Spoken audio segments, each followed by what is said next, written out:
हक़ मौजूद साथियों अस्सलाम वालेकुम। आऊं अवांजो पंहिंजो अली मर्दान सोलंकी। दोस्तों काल्ह खां वठी सोशल मीडिया ते जीअं त हिकु बेवाह अमर जे लाइ फंडिंग जे लाइ दरख़्वास्तूं अपीलूं सोशल मीडिया ते हलंदड़ हुयूं मुंहिंजे वाल ते। उन खां पोइ कुझु दोस्तनि कुझु साथियुनि हमदर्दनि इंसान दोस्त प्यारनि कुझु हेल्प कई आहे जंहिंमें तामीराती कमु हलंदड़ आहे।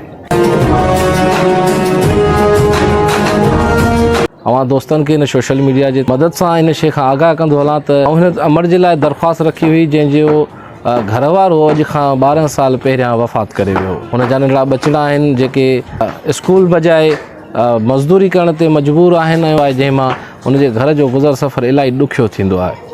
हिन हलंदड़ बरसातुनि जी वजह सां हुनजो घर ज़बूनी हाल में थी वियो। अलाह साईं हुननि जी हयाती बचाई। घर जी कमरे जी जेका छित आहे उहा किरी पई आहे।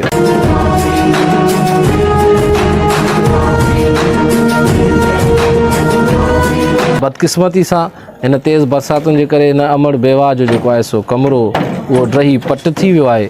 ऐं अल्हम्दुलिल्लाह काल्ह खां जीअं पोस्ट वायरल थी उन खां पोइ इलाही इंसान दोस्तनि मदद कई।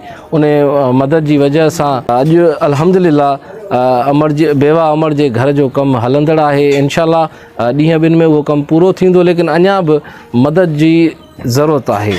अवां दोस्तनि खे इन शइ खां आगाह कंदो हलां त रेती बजरी सिरूं सीमेंट समेत पाणीअ जे लाइ घर जे दरवाज़नि जे लाइ पैसनि जी ज़रूरत आहे। इंसान दोस्त जेके बि ही वीडियो ॾिसनि था उन्हनि खे गुज़ारिश आहे त हिन वीडियो में स्क्रीन ते ॾिनल नंबर ते अवां कॉन्टेक्ट करे सघो था, पंहिंजे हथनि सां उन अमर जी मदद करे सघो था। हिन नंबर जेको स्क्रीन ते अवां ॾिसो पिया इन ते जैज़ कैश जो अकाउंट आहे, उन जे ज़रिए अवां पंहिंजी मदद मोकिले सघो था पैसनि जी सूरत में, त जीअं हिन बेवाह अमर जो घर बहितर खां बहितर ठही सघे। महिरबानी।